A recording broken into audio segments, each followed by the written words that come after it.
여러분, 부모님이 예수님을 잘 믿으면 자녀들도 예수님을 잘 믿을까요? 조금 더 가혹한 질문을 드린다면, 부모님이 예수님을 잘 믿어 구원받으면 자녀들을 또 자연스럽게 구원을 받아 천국에 갈 수 있을까요? 세계에서 제일 큰 예배당과 제일 많이 모이는 사람들, 그리고 이 종교적인 어떤 브랜드로 제일 큰, 아니 한국에서 제일 큰 곳이 아니라 세계에서 제일 큰 교회가 여의도에 모 교회가 있습니다. 그분의 지금 은퇴하셨지만 그 아주 유명한 그 큰 교회의 그 목사님의 자녀분들을 보면 저는 그렇지 않은 것 같아요. 믿음을 강조하고 잘 되는 것을 강조하고 그리고 하나님의 그 은혜를 강조하는 그 한국에서 아니 세계에서 제일 큰 그 교회 목사님의 자녀들은 그들의 삶을 보면 전혀 예수 믿는 삶으로 비춰지지가 않아요. 여러분, 신천지의 그 교리에 보면은 여러분 왜 신천지에 많은 사람들이 이렇게 미혹이 되냐면은 여러분 가끔 방송 가운데 신천지에 빠진 청년들의 그 모습들을 이렇게 비춰지지 않습니까? 근데 아주 무서운 것 중에 하나가 뭐냐면 청년들이 그 기존에 있는 교회를 떠나서 신천지에 들어가요. 근데 거기 들어가가지고 나중에 부모님들이 이제 신천지에 우리 자녀들이 거기에 들어갔다는 걸 알고 나서 막 너무나 깜짝 놀라서 그곳에 이제 찾아갑니다. 그 카메라가 비추든지 말든지 그 자녀들이요, 어머니를 거의 아줌마 이하 취급을 해요. 여기 왜 왔냐고, 가라고.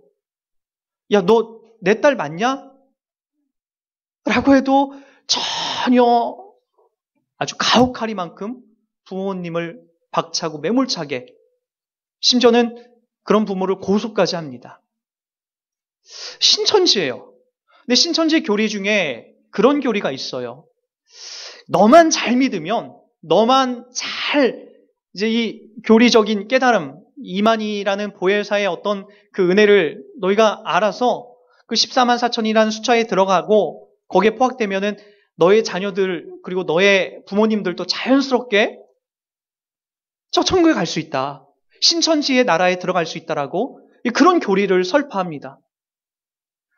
그러다 보니까 내가 잘 믿어야, 내가 이 신천지 교리에 잘 배워야만이 우리의 부모님들도 그곳에 갈 수 있으니까 막 매몰차게 그렇게 하는 거죠. 신고까지 하면서 난 신천지 교리에서 신천지에 나 빼지 말라라고 매몰차게 그렇게 하는 거예요. 여러분, 자녀들이 잘 믿으면 부모님들도 그럼 자연스럽게 구원을 받는 걸까요? 여러분, 우리는 이런 딜레마에 빠지는 경우가 많아요. 내가 잘 믿어야 내 자녀들도 잘 믿고 천국에 갈 수 있지. 여러분, 오늘 그러한 논리 속에 빠졌던 사람들이 누구냐면은 바로 이 정통 유대인들입니다. 정통 유대인들이 계속해서 강조하는 게 뭐냐면은 우리는 아브라함의 후손이라는 거예요. 감히 누가 아브라함의 정통 혈통인 우리를 끊어낼 수 있겠냐는 거예요. 우리 아니면 누가 천국에 가냐는 거예요. 그것으로 계속해서 팽배한 싸움을 해나가고 있습니다. 그러나 여러분, 우리가 예수님께서 일찍이 말씀하셨듯이 요한복음 1장에 등장하면 사도 요한은 여러분 요한복음 1장 12절 13절에 이렇게 담아냅니다. 영접하는 자 곧 그 이름을 믿는 자들에게는 하나님의 자녀가 되는 권세를 주셨으니 이는 혈통으로나 육정으로나 사람의 뜻으로 나지 아니하고 오직 하나님께로부터 난 자들이니라 라고 얘기합니다. 하나님께서 이제 우리들의 가운데 주시고자 하는 새로운 이 진리와 이 복음이 뭐냐면은 혈통으로나 육정으로나 사람의 뜻으로 나지 않는다라는 거예요. 그러니까 여러분, 부모가 잘 믿으면 자녀들도 다 구원을 받는다. 이건 다 거짓이죠. 자녀들이 잘 믿으면 우리 부모가 구원받는다? 이것도 틀린 거예요. 이런 어떤 연대성을 갖고 우리가 신앙생활을 하는 것이 아니에요. 부모가 아무리 잘 믿어도 자녀들 속에서는 여러분 하나님을 믿지 않고 방황하는 사람들이 참 많아요. 저는 개인적으로 목사이기 때문에 목사님의 자녀들과 많이 친하게 지냈던 적 있죠. 자라오면서. 그들의 어떤 삶을 가까이에서 관심 있게 보고 하면은 목사님의 자녀들 중에서는 우리 아버지, 우리 어머니가 믿는 하나님을 난 못 믿겠다라고 마음껏 살아가는 청년들, 마음껏 살아가는 사람들이 참 많은 것을 보게 돼요. 구원이라는 것은요, 내가 잘 믿었기 때문에 내 자녀들도 또 잘 믿을 수 있는 것이 아니라는 거예요. 여러분, 그 안에는 오직 사람의 어떤 혈통이나 육정으로 사람의 뜻이 개입되지 않는 거예요. 유대인들이 계속해서 우리는 아브라함의 후손이다 라고 강조하는 그것이 예수님 앞에서 오늘 성립이 되지 않는 거예요. 예수님이 새로운 걸 얘기하는 거예요. 계속해서 하시고자 하는 것이 뭐죠? 우리가 다 알다시피 51절을 다 같이 한번 보세요. 진실로 진실로 너희에게 이르노니 사람이 내 말을 지키면 영원히 죽음을 보지 아니하리라. 내 말을 지키는 게 뭡니까? 예수님이 이 땅에 오셔서 계속해서 하신 말씀이 뭐예요? 나는 빛이다. 나는 생명의 떡이다. 나를 먹어야 된다. 그걸 지키라는 거예요. 그 이야기를 하는 거죠. 어떤 율법적인 어떤 일들을 지키라는 것이 아니라 내가 생명의 떡이고 내가 빛이다. 나를 먹고 나를 마셔야만이 너희를 살 수 있다. 예수님이 오셔서 하신 일이 다 그거라고요.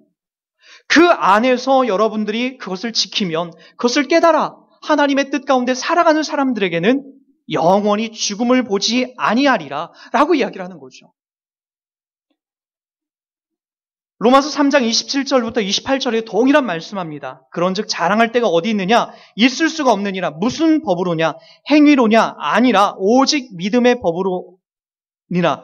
그러므로 사람이 의롭다 하심을 얻는 것은 율법의 행위에 있지 않고 믿음으로 되는 줄을 우리가 인정하노라.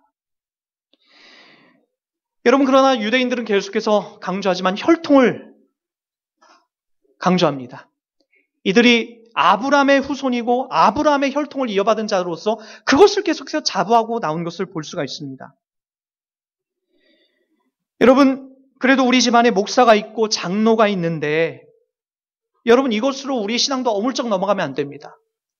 그리고 우리 집안은 그래도 믿음 있는 가문인데, 가문 속에 목사도 있고 장로도 있는데, 그렇게 그냥 얹어서 가는 것이 우리의 신앙이 되어서는 안 되는 거예요.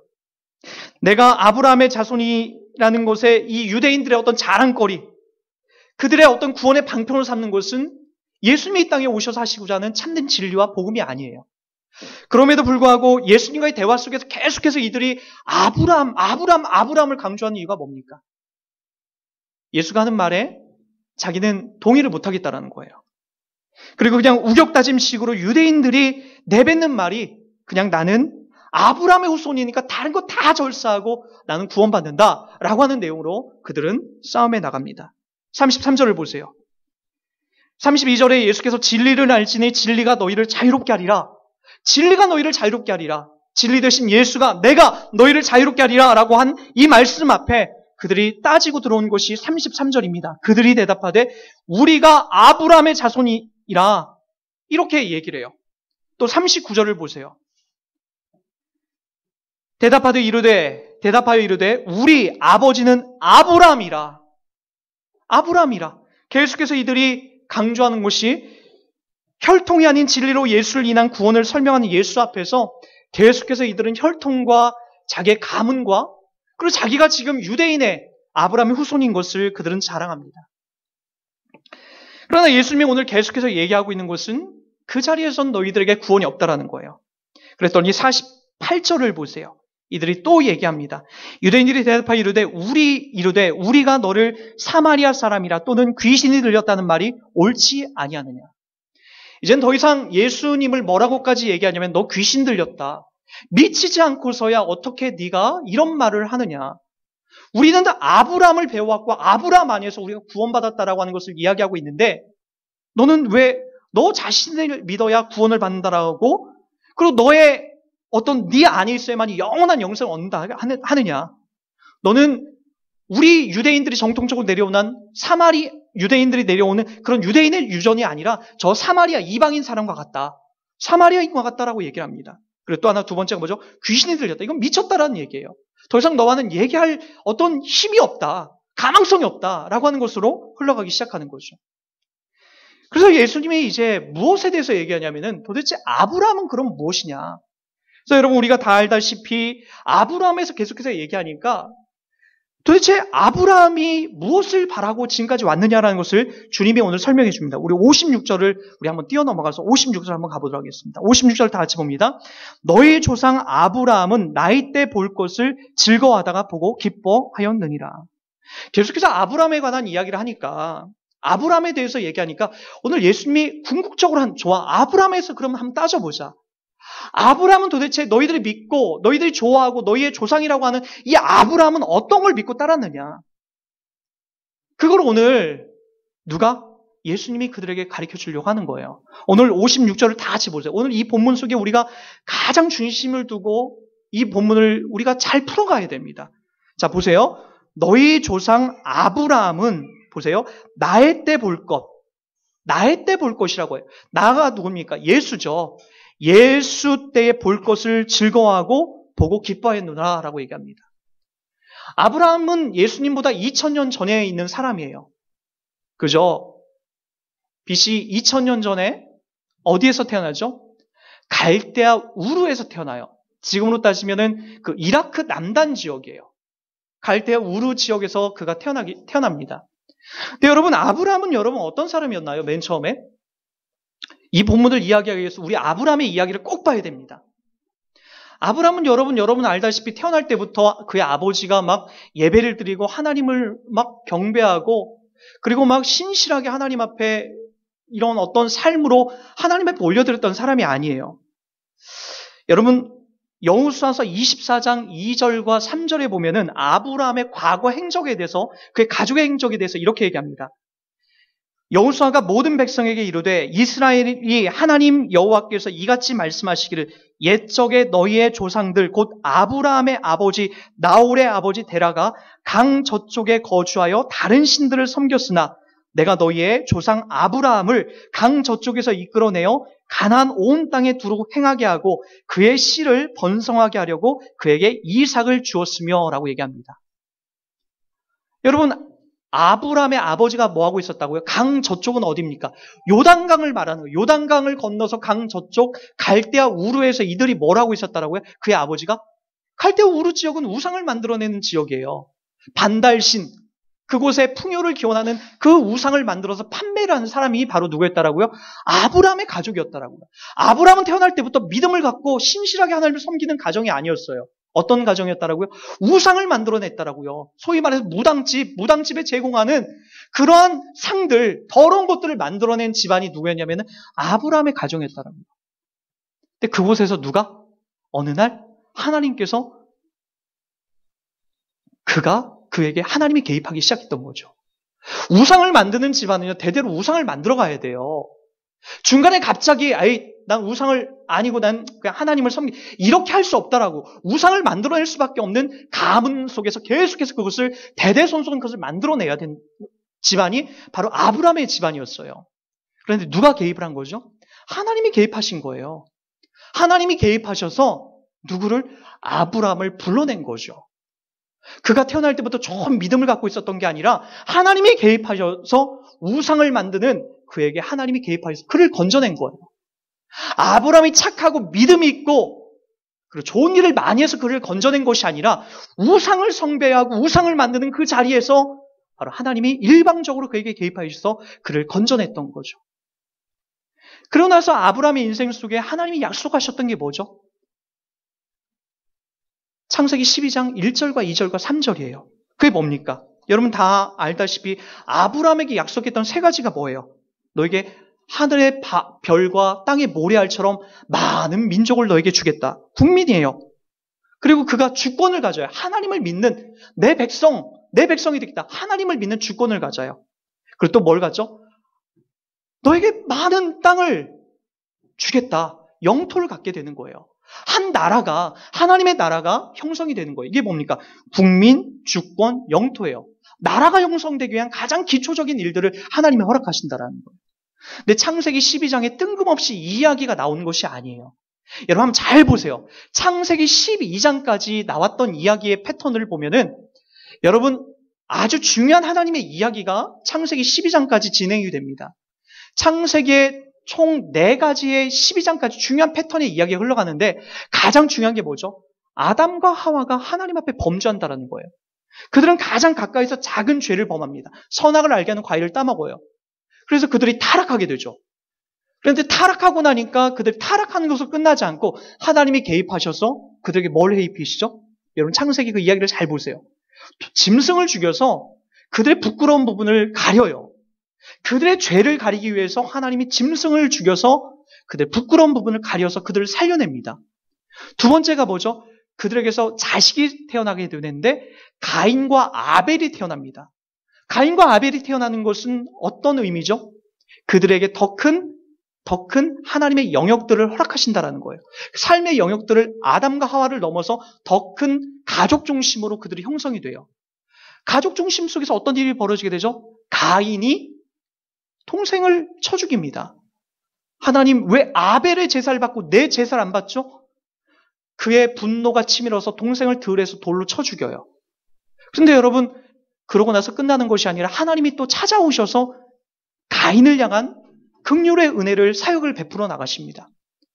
많은 사람들이 가인을 보고 죽이면 어쩌합니까? 라고 가인이 그걸 걱정하니까 가인에게 그 이마에 표적을 주면서 너를 죽일 수 없다라고 하는 하나님의 보호의 장막이 그에게 또 임하게 돼요. 그리고 나서 또 시간이 흘러서 또 성경이 이야기하는 게 뭐죠? 노아 방주 시대로 앵글을 하나님이 또 옮기십니다. 노아 방주 시대에는 어떤 일이 벌어지게 되죠? 많은 사람들이 자기의 뜻대로 계획대로 그렇게 하나님을 부인하고 그렇게 자기 멋대로 살아갑니다. 자기가 하고 싶은 대로 음란하고 자기가 하고 싶은 대로 사람을 죽이고 이런 일들이 이제는 가족을 넘어서 이제 지역 중심으로 흘러가게 돼요. 그랬더니 하나님이 어떻게 하죠? 하늘에 비를 퍼부어서 그들을 다 심판합니다. 다 죽일 것 같은데 하나님이 다 죽이지 않고 노아 가족을 준비하면서 방주에 그들을 태워서 그들을 살려냅니다. 자, 그리고 마지막 4번째가 뭐죠? 그렇게 그들이 이제 살아나서 다시 인구가 퍼져나가게 되니까 그들이 했던 것이 또 뭐죠? 우리가 하나님이다. 우리 하나님께 도전하자. 바벨탑을 쌓아 올려나가요. 그게 바로 창세기 11장에 등장하는 이야기입니다. 바벨탑을 쌓아나가는 목적이 뭐죠? 우리도 하나님처럼 될 수 있다. 우리가 하나님이다. 라고 하는 그 도전을 하나님께 올려드립니다. 그때 그들이 언어를 뿔뿔이 흩어서 다 그들이 뿔뿔이 흩어나게 시작하는 거죠. 그리고 나서 12장이 시작돼서 누구를 불러내는 거예요? 모든 민족으로 죄가 퍼져나가는 그 자리에 누구를 불러내는 거죠? 아브라함을 불러내는 거예요. 왜요?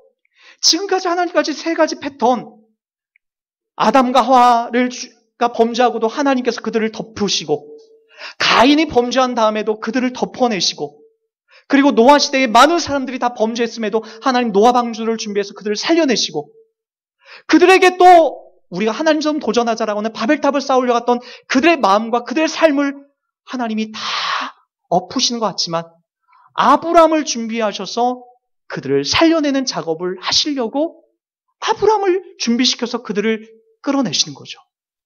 이게 바로 성경에 흐르고 있는 하나님의 우리를 향한 은혜의 법칙이요, 은혜의 방편이라는 거예요. 그래서 여러분, 아브라함은요, 태어날 때부터 좋은 믿음으로 태어나면 안 됩니다. 왜요?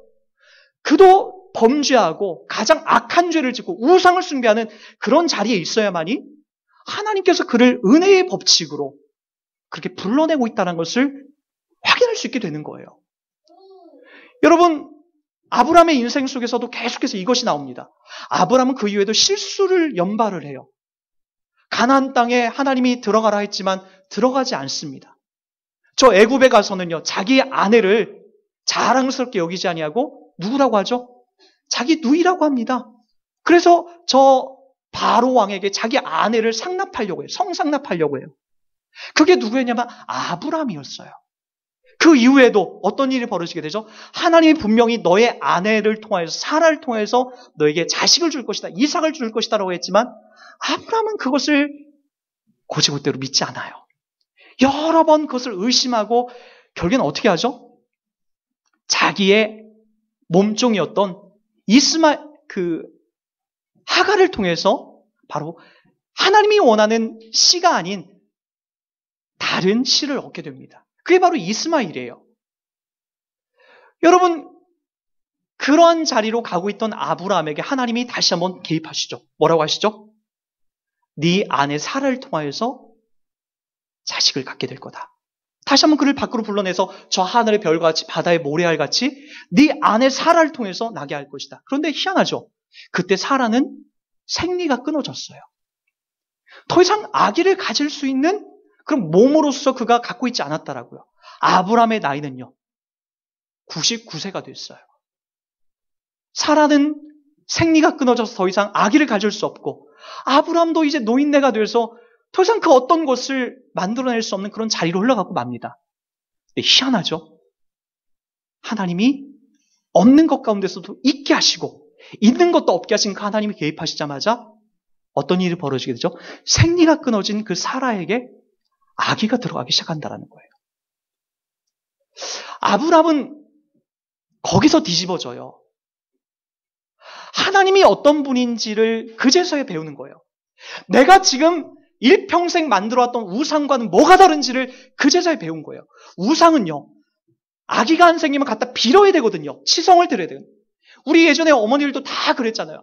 아들 못 나면 구박받으니까 산에 가서 영하다라는 돌, 그걸 자꾸만 비벼가면서 아들 갖게 해달라고 막 또 아들 갖게 해달라고 비비지 않습니까? 내 치성과 열심을 그 우상이 받아서 나에게 손을 이루어줬다라고 여러분 잔치보리 그러지 않았나요? 근데 하나님은 그런 하나님이 아니라는 거예요. 내가 빌어서 바라내는 그런 하나님이 아니라 나 인생 깊숙이 내가 상상할 수 없는 일들을 설계해 나가시는 분이 하나님이라는 거예요. 생리가 끊어졌음에도 불구하고 하나님이 신실하게 약속하는 그 약속을 이어가시는 분이 하나님이라는 것을 그제서야 배우기 시작했던 거예요. 그리고 나서 한 15년쯤 흘렀을까요? 아브라함은 이제 믿음이 무엇이고 신앙이 무엇인지를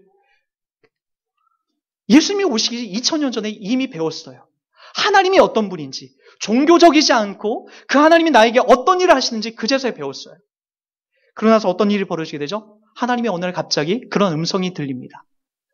내 독자 이삭을 갖다 제물로 바쳐라. 여러분, 자식을 낳아보니까요, 자식이 어디 털끝 하나만 다쳐도 그건 엄청난 고통이더라고요.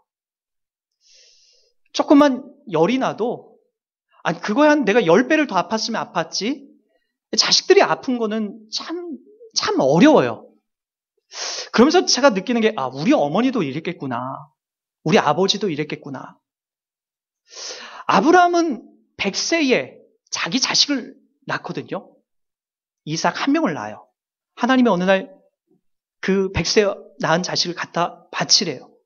그것도 바로 앞산이 아니라 저 모리아산 저 언저리를 갖다 바치라고 합니다.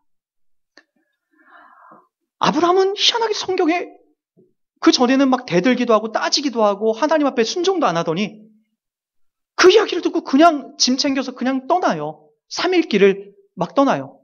그리고 모리아산을 올라갑니다. 그리고 자식과 대화를 해요. 이삭과 대화를 해요. 이삭에게 지어져 있는 나무를 이렇게 올라가면서 이삭이 물어봅니다. 근데 아버지, 이 나무도 있고 이렇게 우리가 여기까지 왔는데요, 번제할 이 양은 어디 있는 거죠?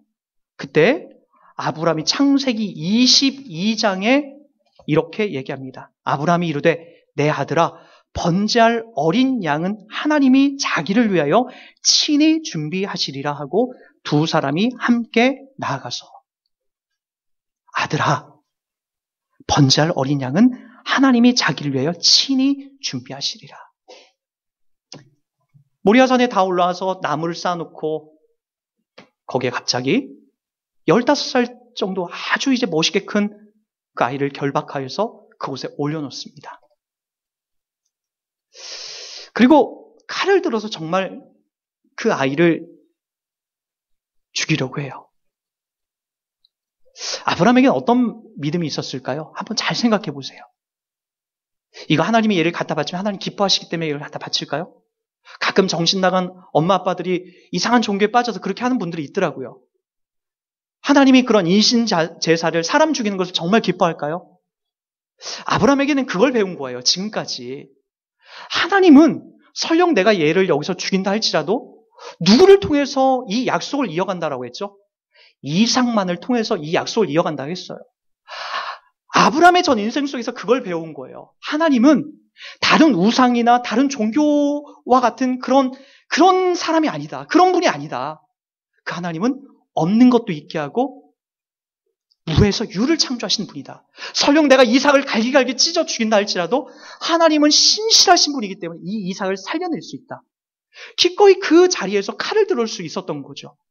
하나님은 그런 분이다. 신실하신 분이다. 이 이삭을 통해서 하시기로 했으면 이 이삭을 반드시 살려낼 것이다. 그 자리까지 간 거예요. 왜요? 내 아내 사라가 생리가 끊어졌음에도 불구하고 바로 하나님이 약속한 대로 이 사라에서 이 이삭을 빼내었으니까. 그러나 칼을 들어 내려치려는 순간 하나님께서 급하게 말씀하시죠. 뭐라고 말씀하시죠? 아브라함이 눈을 들어 살펴본즉 한 순양이 뒤에 있는데 뿔이 수풀에 걸려 있는지라 아브라함이 가서 그 순양을 가져다가 이들을 대신하여 번제로 드리니라. 그러면서 했던 얘기가 아브라함아 아브라함아 하시는지라 아브라함이 이르되 내가 여기 있나이다 하매 사자가 이르되 그 아이에게서 내 손을 대지 말라 그에게 아무 일도 하지 말라 내가 내 아들 내 독자라도 내게 아끼지 아니하였으니 내가 이제야 내가 하나님을 경외하는 줄을 아노라. 하나님이 칼을 들어 찌르려고 했던 아브라함을 급하게 말립니다. 그리고 뭐라고 하죠? 이제야 네가 나를 사랑하는 줄 알았다라는 거예요. 믿음의 경지, 하나님께서 원하시는 믿음의 자리가 어떤 자리인지 그제야 배웠던 거죠. 하나님이 뭐라고요? 있는 것도 없게 하시고 무에서 유를 창조하시는 그런 하나님이라는 것을 아브라함은 기꺼이 배워왔던 거예요. 그리고 나서 하나님이 준비한 게 있죠. 뭐요? 숲을 가운데 보이지 않던, 좀 전까지 보이지 않던 양을 하나님이 준비시키면서 그 양을 대신하여서, 이삭을 대신하여서 이 양이 죽게 되는 그런 일을 하나님이 계획해 나가십니다. 여러분, 그리고 하나님께서 한 가지 더 약속한 게 있어요. 이 일을 하고 나서 아브라함에게 또 이렇게 칭찬하십니다. 제가 또 읽어드리겠습니다. 이르시되 여호와께서 이르시기를 내가 나를 가리켜 맹세하더니 내가 이같이 행하여 내 아들 독자라도 아끼지 아니하였은즉 내가 내게 큰 복을 주고 내 씨가 크게 번성하여 하늘의 별과 같고 바다의 모래와 같게 하리니 내 씨가 그 대적의 성문을 차지하리라. 하늘의 별과 같이 바다의 모래와 같이 네 후손이 이 이삭을 통해서 많게 하리라. 근데 여러분 이거 너무 가혹하지 않나요? 그리고 우리도 그러면은 이와 같이 하나님 앞에 내 자식을 바쳐야만이 하나님이 이와 같은 복을 주신단 말입니까?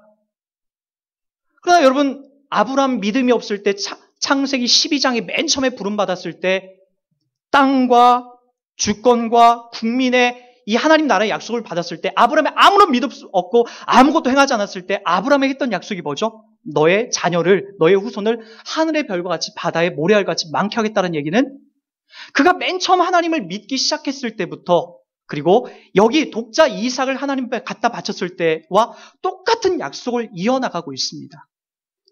아브라함이 진짜 잘했기 때문에 하나님이 주시는 것이 아니라 이미 아브라함에게 약속되어 있는 그 복을, 그 약속을 하나님 다시 한번 확증해 나가시는 거죠. 아브라함이 무엇을 고백하고 있을까요? 요한복음 8장 56절에 보면 너희 조상 아브라함은 나의 볼 때에 볼 것을 즐거워하다가 보고 기뻐했느니라. 아브라함은 도대체 뭘 본 걸까요? 2000년 뒤에 오실 예수를 본 겁니까? 2000년 뒤에 오실 예수의 모습을 막 임재를 보신 거예요? 그분이 오실 것이다. 그걸 본 거예요? 아니에요. 아브라함은 도대체 뭘 보고 기뻐한 거죠? 이야기를 로마서는 이렇게 담아냅니다. 우리 한번 로마서 말씀으로 한번 가보도록 하겠습니다. 로마서 4장 18절을 한번 보세요.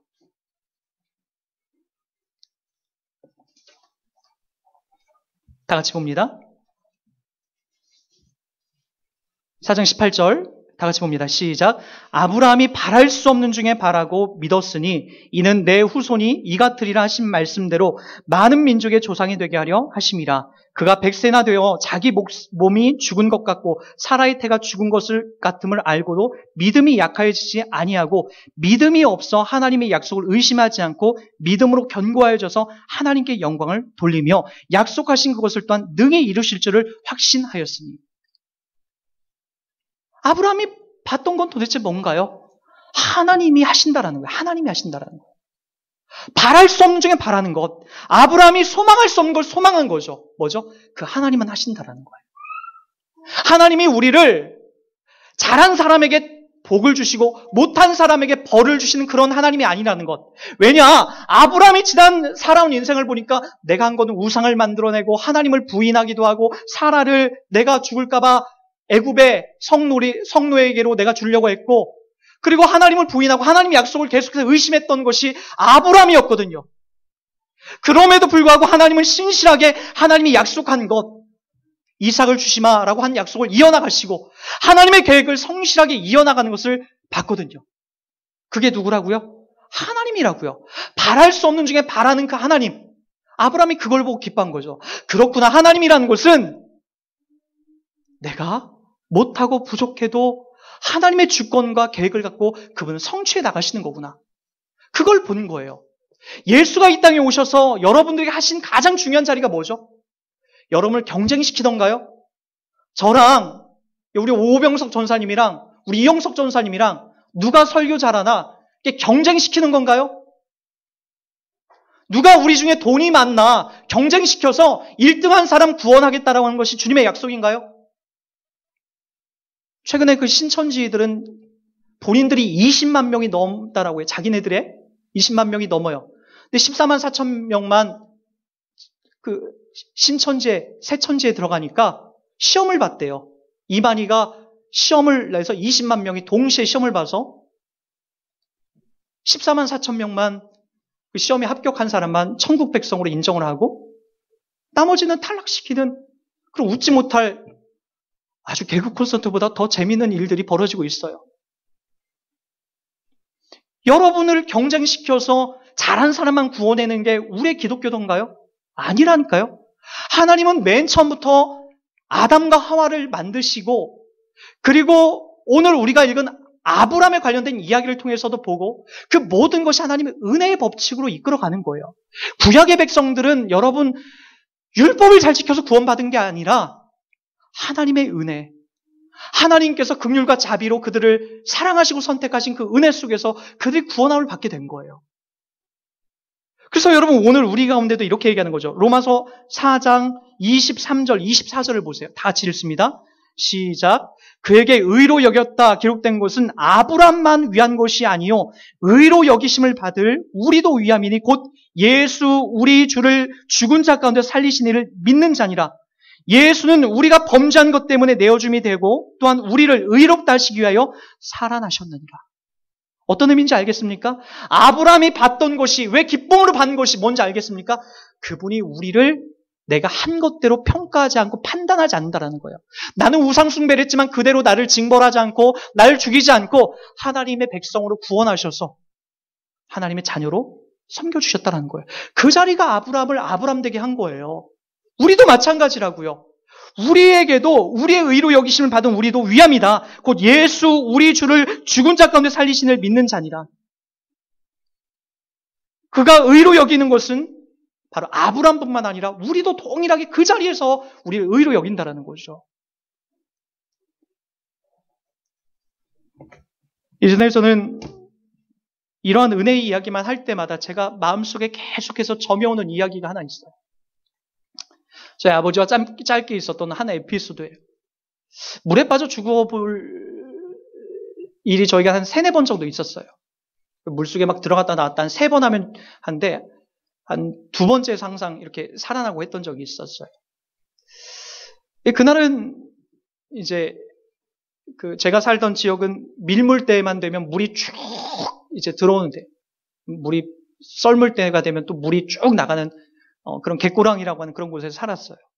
친구들하고 자주 그곳에 물놀이 갔는데, 오늘 이제 물이 빠졌을 때 얕은 물에서 제가 반대편으로 이렇게, 갔다가, 물이 기하급수로 밀물이 몰려오는 거예요. 죽을 뻔했죠. 때마침 그 자리에 아버지가, 지나가셨어요. 친구들이 제 잘못하면 죽는다고. 근데 아버지가 진짜 허겁지겁 그 물을 헤치고 저 있는 쪽으로 오시더라고요. 그리고 나서 아버지가 저를 확 붙잡더니 물살을 헤치고 반대편으로 가는 거예요. 저는 뭐 쬐끔했으니까 뭐 한 2, 3학년. 아버지 거의 뭐 입까지, 턱까지 다 달아던 그 물에 그 물살 헤치고 이제 그렇게 건너가는 거예요. 제가 나중에 구원에 대해서, 하나님의 은혜에 대해서 이걸 생각하면서 너무나 그 감사했던 게 그런 부분이에요. 저는 그 물살을 헤치고 올 힘이 없는 거예요. 물살을 헤치고 내가 살아날 힘이 없는 거예요. 그래서 누가? 아버지가 나를 끼고 날 살려낸 거죠. 여러분, 우리도 마찬가지예요. 이건 동일한 거예요. 하나님께서 여러분들을 사랑하는 그 사랑의 자리, 아브라함처럼 동일하게 여기는 자리는 언제나 성경은 이 은혜의 법칙으로 몰고 나갑니다. 잘했기 때문에 주는 것이 아니라, 못했기 때문에 벌하는 것이 아니라 하나님의 은혜의 법칙으로 그렇게 우리를 살려내고 우리를 이 자리까지 이끌어가는 거죠. 그래서 우리 가운데 기대하는 게 뭡니까? 우리도 나중에, 지금은 안 돼요. 지금은 여러분들 중에 어떤 분들은 주님을 부인하고 저 애굽에 가서 여전히 내 아내를 성노리개로 바로의 왕한테 주고 매일같이 거짓말하고 그리고 매일같이 하나님을 의심하는 그런 자리에 있는 분들이 대부분일 거예요. 그러나 시간이 지나서 나중에 100세가 돼서 하나님이 무에서 유를 만드신 분이구나. 그분의 약속은 변하지 않는구나. 이삭을 주신다고 해서 반드시 주시는 분이구나. 그걸 깨닫는 그 지점에서, 그걸 깨닫고 나서 여러분이 뒤집어지고 나면 어떤 일이 벌어지냐면은 기꺼이 하나님이 내 독자 이삭을 갖다 바치라 라고 하는 그 자리에서도 기꺼이 바치는 거죠. 아무나 그걸 흉내낼 수 없습니다. 그러나 믿음이 자라고 여러분의 신앙의 참된 본질이 무엇인지 깨닫는 그 순간 기꺼이 그 자리를 갈 수 있는 성도들로 우리가 거듭나게 됩니다. 왜냐고요? 하나님이 진짜 원하는 것은 이삭을 갖다 바쳐서 죽이는 것을 원하는 것이 아니라 하나님이 어떤 분인지 아는 여러분의 신실한 믿음을 하나님은 확인받고 싶어하는 겁니다. 오늘도 서 있는 여러분의 그 자리에서 그 믿음을 신실하게 보여주십시오. 손해봐도 좋고 내가 젖어도 좋고 내가 내 생명에 병 걸려도 좋다라고 하는 그 자리에서 하나님을 사랑하는, 하나님을 아는 그 믿음을 성실하게 담아내는 우리의 모습이 되길 주의 이름 부탁드리겠습니다.